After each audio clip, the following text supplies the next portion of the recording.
The air in my own well house was thick with heat and humiliation. My niece, Laura, stood with her arms crossed, a sterile confidence in her eyes that didn't belong here, on this land.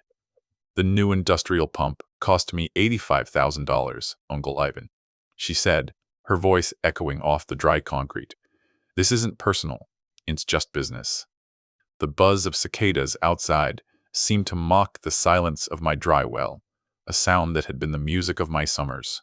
Now the soundtrack to my ruin. Her lawyer, a man in a suit too crisp for this dust, let out a soft, dismissive chuckle. Your client's garden can't stand in the way of a multi-million-dollar viticulture operation, he murmured to Laura, loud enough for me to hear. Laura didn't hide her smirk. He only grows a few vegetables, she added, as if that erased 50 years of my life. 50 years of this well, quenching the thirst of this land. The finality of it all pressed down, heavy as the August heat. A lawyer produced a sheaf of papers, the top page titled Final Easement and Water Access Agreement. He held it out, the white paper a stark contrast to my dirt-caked hands. Two surveyors she brought with her stood by the door, professional witnesses to my surrender. The document stipulated that I would cede all subsurface water access for a one-time payment of $5,000.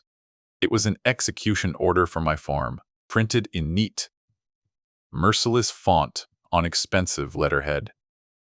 They expected me to break, to rage, to plead. Instead, a strange calm settled over me. I looked past them, at the cracked earth visible through the doorway, at the shimmering heat haze rising from the fields Catherine and I had tended. I folded my hands, the knuckles swollen with age, and felt the faint tremor of the deep earth.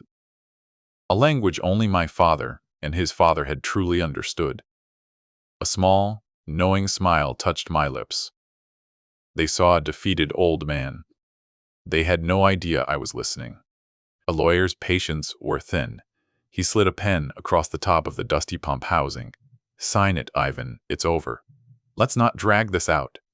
The air grew impossibly still. The moment stretched, taut and fragile, the universe holding its breath for my surrender. I met Laura's gaze, held it, and let the silence answer for me. But months earlier, it all began on a Tuesday morning with the sound of a dying pump. The sound was a death rattle, a sputtering cough from the heart of my land. For 50 years, the pump in my small farmhouse had hummed a steady, faithful rhythm. That morning, it coughed, choked on air, and fell silent. I stood at the kitchen sink, my hand on the faucet, waiting for water that would not come. Outside, the sun was already baking the dry, dusty plot. The tomato plants, the ones I grew from Catherine's heirloom seeds, were already starting to wilt. A primal fear, cold and sharp, pierced the morning heat. I spent the day checking the breakers, the pressure switch, everything I could think of. By late afternoon, covered in grease and sweat, I had to accept the truth. The pump was fine, the well was not. It was dry, impossible. This well had survived the drought of '88 and the heat wave of '03. It had never, not once, run dry. I sat on the back porch, the silence from the well house a deafening accusation, and stared at the neighboring property. At the new, gleaming fences of Laura's burgeoning winery. Laura was my brother's only child. After he passed, I tried to be a steady presence in her life. I remembered giving a young Laura her first taste of a fresh, homegrown tomato, right here in this yard. The juice had run down her chin, and she'd squealed with a delight so pure it could break your heart. Now, her land was a flurry of construction, of ambition. My little farm, once the backdrop to her happy childhood memories, was now just a dusty neighbor to her grand enterprise. Looking for an old pipe wrench, I went into the back of the shed, a place filled with the ghosts of forgotten projects. Behind a stack of dried-out seed trays, I saw it, my father's old, handmade dowsing rod. It was a simple forked branch of willow, the bark worn smooth and dark from the oils of his hands. He taught me how to use it, how to feel the subtle pull of the earth, the secret language of water. It was a piece of him, a relic of a time when men listened to the land. Just then, Laura's expensive SUV crunched up my gravel driveway. She stepped out, dressed in crisp linen, looking entirely out of place. She saw me standing in the shed's doorway, holding the dowsing rod. A condescending smile played on her lips. "What are you going to do with that old stick, Uncle Ivan?" She laughed, a bright, sharp sound. "Dowels for a magical spring? I'm having a geologist survey my property next week. That's how it's done in the 21st century." I just looked at the rod in my hands, feeling the familiar heft. "Your grandfather found this very well with it," I said quietly. She waved a dismissive hand, already moving on. "Sentimental nonsense. Anyway, I came to tell you we're drilling our new well tomorrow. It's going to be a deep one, a real gusher, state of the art." She saw an old man clinging to a piece of wood. She didn't see the key to this entire valley, a tool that understood laws far older than any on her surveyor's maps. The next day, the drilling commenced. It wasn't just a well, it was an industrial operation. The noise was monstrous, a grinding scream that tore the peace of the valley to shreds.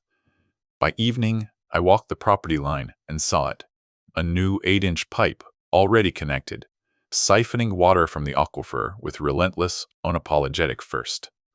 My well wasn't just dry, it was being actively drained, its lifeblood diverted to feed her rows of infant grapevines. The betrayal was no longer a suspicion, it was a physical wound in the earth. I drove over to her new site office, a portable trailer humming with air conditioning. When I confronted her, she didn't even have the decency to look ashamed. "Uncle Ivan, be reasonable," she said, pulling up a blueprint on a large monitor. "I'm building a business that supports the whole valley. It'll create jobs. What do? You only grow a few vegetables." Her justification was a blade, twisting the memory of her childhood joy over a single tomato into an insult. She saw my expression harden and shifted her tactics, feigning generosity. "Look, I know this is an adjustment. Let me help you out." She pulled a checkbook from a designer handbag. "I'll give you $2,000 to have a new, shallower well dug. It'll be more than enough for your garden." The offer was more insulting than the theft itself. She was trying to buy my dignity for the price of a used car, reducing my life's work to a weekend hobby. My crops were now visibly dying. The leaves on the tomato plants were yellow and curled, the squash vines limp and defeated on the parched soil. This was the ticking clock. Without water within the next week, I wouldn't just lose a season's crop. I'd lose Catherine's heirloom seeds forever. The legacy she had so carefully cultivated was turning to dust before my eyes, all for my niece's trendy Chardonnay. The scent of hot, dry dust replaced the familiar smell of fertile earth. Desperate, I went to the county water board meeting. It was held in a sterile, air-conditioned room that felt a world away from my farm. I stood up, my voice trembling slightly, and explained my situation. I spoke of the well my grandfather had dug, of the 50 years it had been reliable. I tried to make them understand that this was my life, not just a plot of land. I felt a dozen pairs of eyes on me, my dusty work clothes suddenly feeling like a costume of poverty. Then Laura stood up to speak. She was a vision of modern success, articulate and poised. She spoke of progress, of economic growth for the valley, of her Laval Vineyards brand. She painted me not as a victim, but as a relic, an obstacle to a prosperous future for everyone. "We can't let sentimental attachments to the past hinder the growth that will benefit us all," she said, her gaze sweeping the room. The board members nodded in agreement. She was selling them a future. I was just a ghost from the past. I left that meeting utterly humiliated. People who had known me for decades averted their eyes. They had been seduced by her vision of wine tastings and tourist dollars. My small, quiet life had been weighed against her loud ambition and found wanting. The public shame was a different kind of thirst, a dryness in the back of my throat that no amount of water could quench.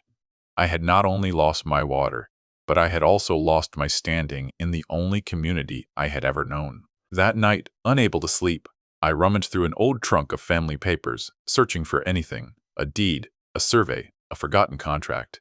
Tucked inside my father's old ledger, I found a handwritten letter from my grandfather, dated 1923.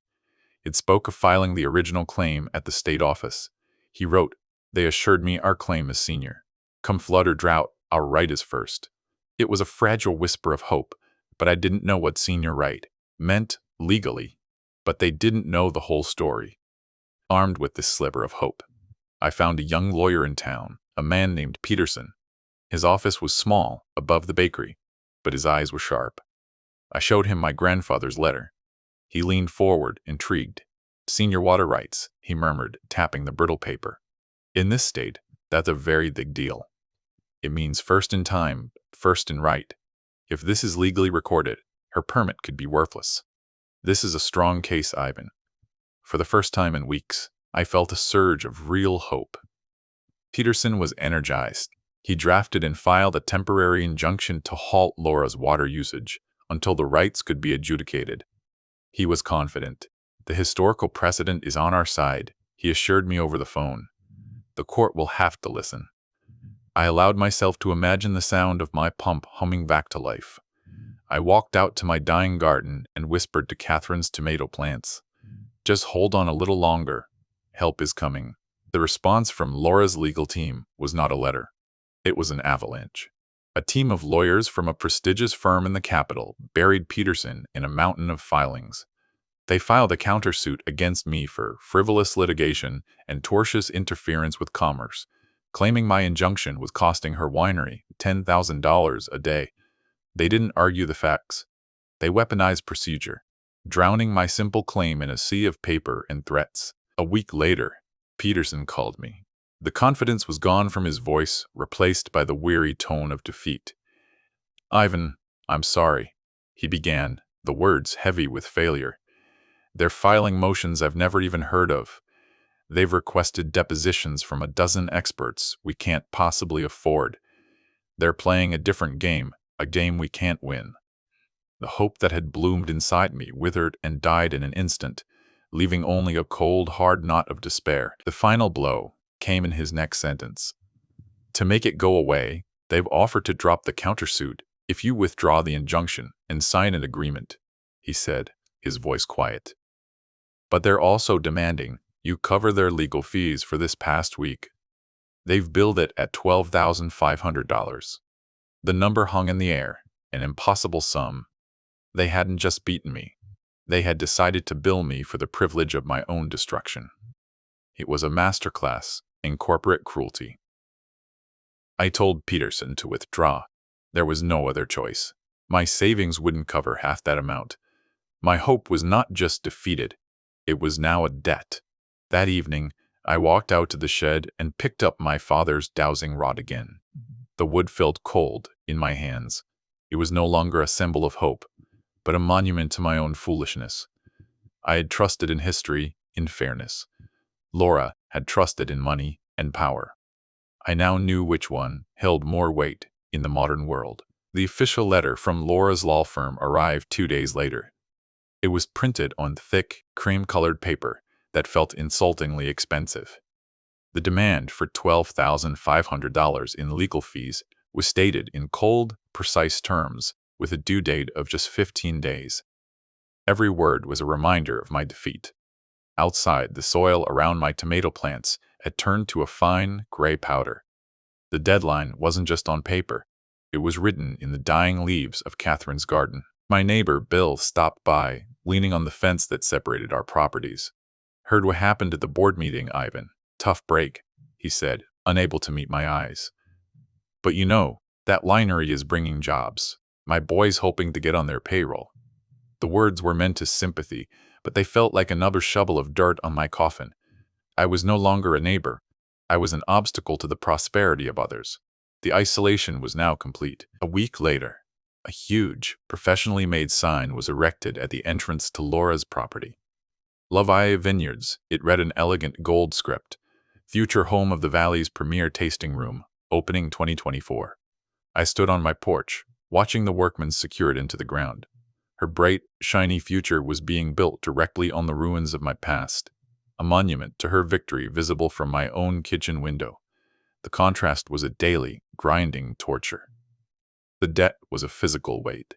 I had to sell my father's old pickup truck to a collector in the next town. The cash I got for it, a pathetic sum, was just enough to cover Laura's legal bill. Handing over the keys felt like another betrayal. selling a piece of my history to pay for the destruction of my future. The money Catherine had left for my old age, I vowed I would not touch. That was sacred. But the cost of my niece's greed was hollowing me out, piece by painful piece. One evening, desperate for anything other than the silence of my home, I drove into town and parked across from the Gilded Grape, the new restaurant where the valley's aspiring wine magnates gathered. I couldn't afford to go inside, but I watched them through the large picture window, laughing and swirling expensive wine in delicate glasses. I saw Laura at a large table, holding court, the very picture of success. The sight was like acid in my gut, a feast celebrating my famine. A warm breeze carried their voices through the restaurant's open French doors. I heard Laura's distinct, sharp laugh. My geologist was useless, honestly, she was saying to her companions. Her voice loud with confidence. But the original survey map my grandpa filed showed the aquifer fissure perfectly.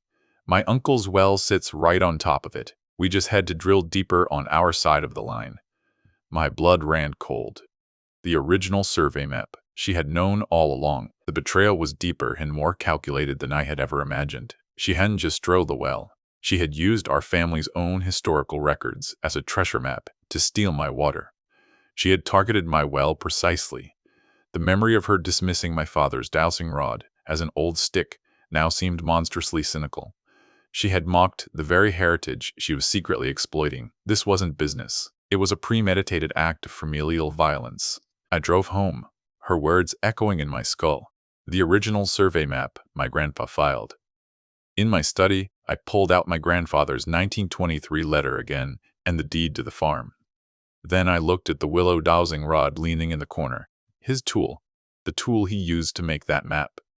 My father once told me, "This stick doesn't just find water, Ivan. It remembers the exact spot." I had always thought it was folklore. Now I knew it was a clue. My eyes traced the length of the dowsing rod. I noticed for the first time a series of small, deliberate notches carved into the fork of the willow. They were random marks of age. They were precise. One set of notches, then another. It was a measurement system, a physical record. The dowsing rod wasn't just a tool for finding water. It was the survey instrument itself, a three-dimensional coordinate that pointed to the legal heart of his claim on that old map. The realization washed over me with the force of a tidal wave. I had been fighting the wrong war. I'd argued about history, about fairness, about tomatoes. Laura had won with lawyers and money. But the real fight was written in state law, filed under a specific number, and tied to a specific geographic point, a point that only this old stick could physically verify. Laura had a copy of the map, but I held the original key. The next morning, the despair was gone, replaced by a cold, sharp clarity. I packed a small canvas bag, the dowsing rod, my grandfather's letter, the farm's deed, and the last of my cash. I didn't call the young lawyer. This was beyond him. I walked to the edge of my property and looked at Laura's sign one last time, not with anger, but with the dispassionate gaze of a man setting a trap. Then I walked to the bus station and bought a one-way ticket to the state capitol. The state water board building was a monolith of gray concrete and tinted glass, a place utterly devoid of soul. The air inside was chilled and smelled of old paper and bureaucracy. It was designed to intimidate men like me, to make us feel small and insignificant.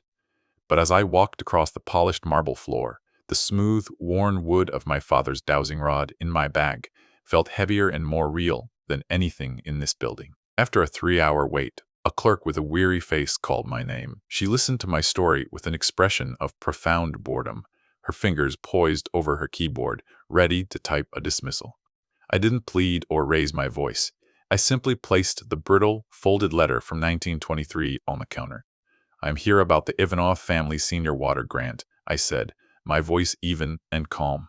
Our eyes flicked down to the letter, then back to me. "Sir, grants from that era are almost impossible to enforce without the original plat map and filing number." I met her gaze. "The deed references State Plat Map 7B, Section 4. The filing number's W23-70B, I said, reciting the details I'd found in my father's ledger. Her practiced indifference faltered. My specificity was not what she expected. She began to type. She stared at her monitor, her posture slowly straightening. A minute passed. 2. Then she let out a low whistle. Well, I'll be, she breathed, leaning so close to the screen her nose almost touched it. It's here, the Ivanov grant. It's flagged as perpetual and unalienable. I've never actually seen one of these active before. The entire tenor of the room seemed to shift. The board clerk was gone, replaced by a historian who had just found a living fossil. She turned to me, her eyes wide with a newfound respect. Mr. Ivanov, this filing guarantees you a baseline flow from the primary aquifer fissure before any junior rights holder can draw water during a state-declared drought, she explained, reading from the screen. She looked up, her expression serious. The governor declared this region a drought zone on June 1st. Your senior right is currently in full force. Each word was a nail being hammered into Laura's industrial pump. The legal reality was more powerful than I could have hoped. It wasn't just that I had a right to the water. In a drought, I had the first right. Every gallon of water Laura had pumped since June 1st was not just an act of greed, but a criminal violation of state water code. Her multi-million-dollar business was built on a foundation of illegal water, and the state now had the proof. Then I placed the dowsing rod on the counter. The filing mentions that the center of the grant was marked with a hand-carved willow survey tool. The clerk read aloud from the notes section of the digital file. She looked from the screen to the notched stick on her counter. Is this it? I simply nodded. The rod was now Exhibit A, a legally recognized instrument that tied my grandfather's claim to my land with irrefutable physical certainty. The clerk picked up her phone and made a call, her voice low and urgent. Yes, Marcus, it's Sarah at the front desk. You need to see this. I have a gentleman here with an active perpetual senior grant from 23. Yes, and Ivanov. The junior holder is Laval Vineyards. Right. Their high-volume pumping permit is in direct violation. And he has the physical survey instrument from the filing. A cause. I'll send him right up. I was taken to an office on the top floor. The name on the door read, Marcus Cole, Chief Enforcement Officer. He was a stern-looking man who examined the letter, the deed, and the dowsing rod without a word. He cross-referenced them with the file on his screen. Finally, he looked at me, and a slow, grim smile spread across his face. Mr. Ivanov, he said, his voice a low rumble. Your niece is about to have a very, very bad day. Cole laid out the protocol with brutal efficiency. First, an immediate cease and desist order would be served, shutting down her pump. Second, a team of state hydrologists would be on site to measure the illegal diversion. The fines for this start at $5,000 per day, he said, tapping his screen. Retroactive to June 1st. By my math, she's already liable for over $400,000. The number was so large it felt unreal. But he wasn't finished. Now for the beautiful part, he said, pointing to a highlighted paragraph in the digital file. Your grandfather's grant contains a punitive reversion clause. Given that the junior holder used historical family maps, we can argue they knowingly and willfully impaired your senior right. If you petition for it, we can suspend her water permit entirely, for up to 5 years. He slid a form across the desk. All you have to do is sign. The power dynamic had not just shifted, it had inverted with cosmic force. An hour ago, I was a ruined old man. Now, I held the power of life and death over her entire business. Her winery, her tasting room, her ambition. It all depended on the water she had stolen, and I now had the legal authority to turn off the tap.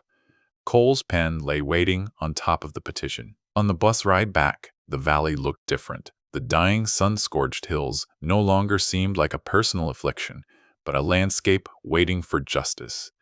I held the dowsing rod on my lap, the worn willow warm from my hands. It was no longer a relic of the past, but a key to the future. I wasn't just restoring my own water. I was enforcing a law of the land that was older and more profound than her greed. I arrived home long after dark. The house was cold and silent. I sat at the kitchen table, the one Catherine and I had shared for 50 years, and spread the state petition out before me. In the moonlight, I could see the silhouette of Laura's grand sign. She was sleeping soundly, dreaming of her prosperous future, completely unaware that the past was coming for her, riding on the tip of a pen. I picked it up, my hand perfectly steady. The next day was a blazing hot August afternoon. I was in my shed, oiling my old hand tools, when the official state vehicle, a pristine white pickup with a government seal on the door, pulled into my driveway.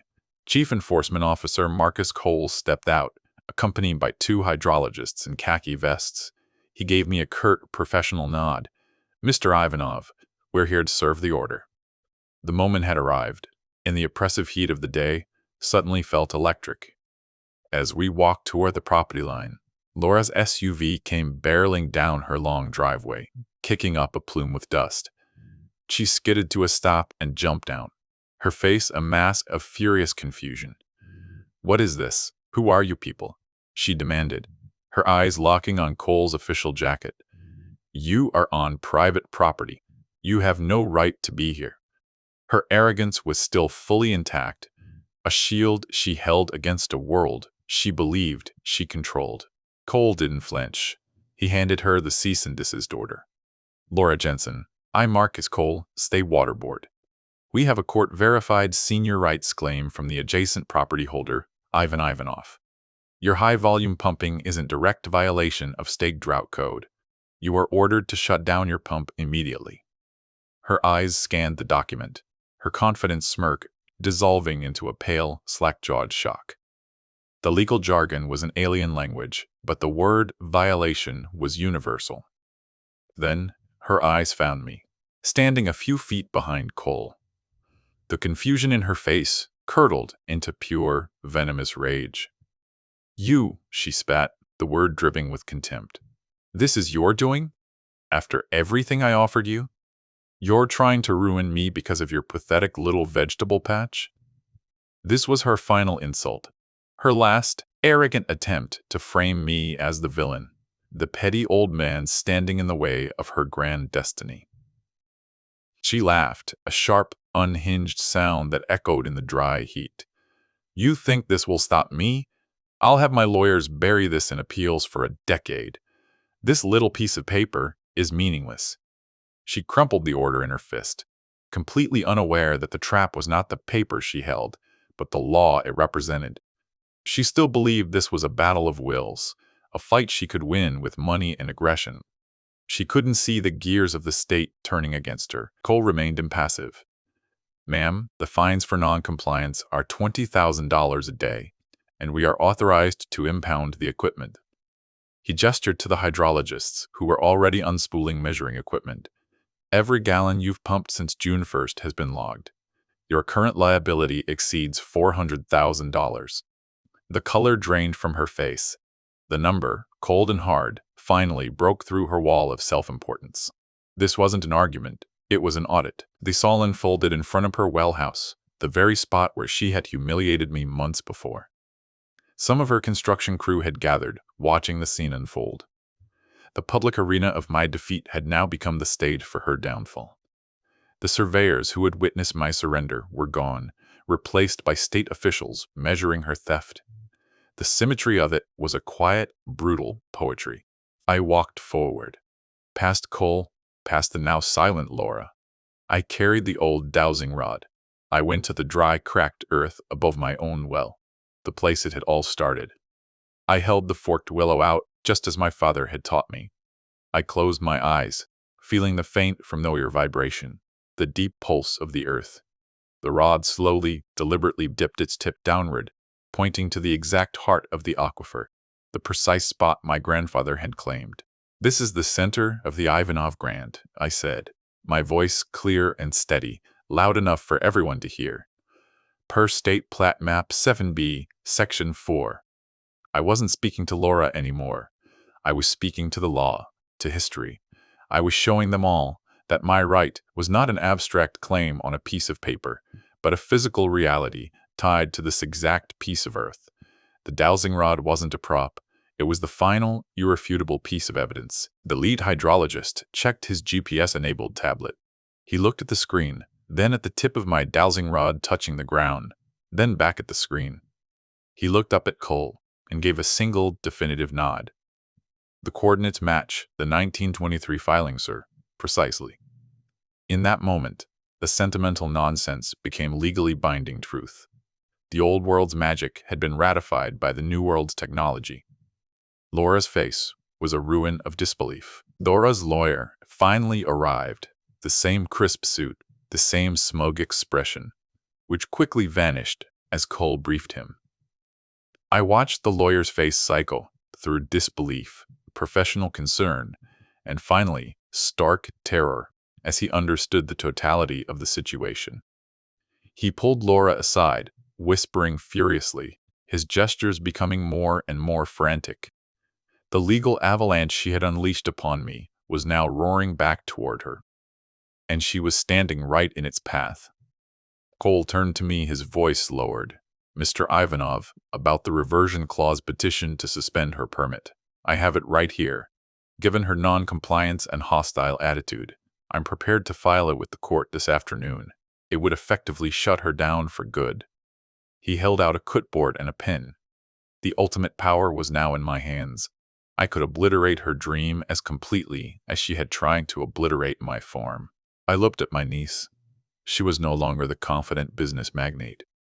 She was just a young woman, her face streaked with dust and tears, watching her entire world crumble. I remembered the little girl with tomato juice on her chin, a memory that had been a source of pain for so long. Catherine would have shown mercy. But Catherine was gone, and her garden had been turned to dust. I took the clipboard from Cole. Laura and her lawyer watched, holding their breath. I could feel the weight of their future under the tip of the pen. I thought about the humiliation, the stolen truck, the dying plans. I thought about the cold satisfaction of total victory, of seeing her empire reduced to nothing but bankrupt vineyards on parched land. A part of me, a part I hadn't known existed, wanted that. But my grandfather hadn't filed his claim to ruin anyone. He'd filed it to protect his family, to ensure a future. My father had used the rod to find life, not to cause destruction. I looked down at the petition, at the legal language of annihilation, 5-year permit suspension. It read. I uncapped the pen. Then I drew a single, thick, black line through the entire paragraph detailing the punitive reversion clause. I handed the clipboard back to Cole. "The fines and the shutdown are enough," I said. "The law has been satisfied." Cole looked surprised, then nodded with a hint of a smile. Laura's lawyer sagged with visible relief.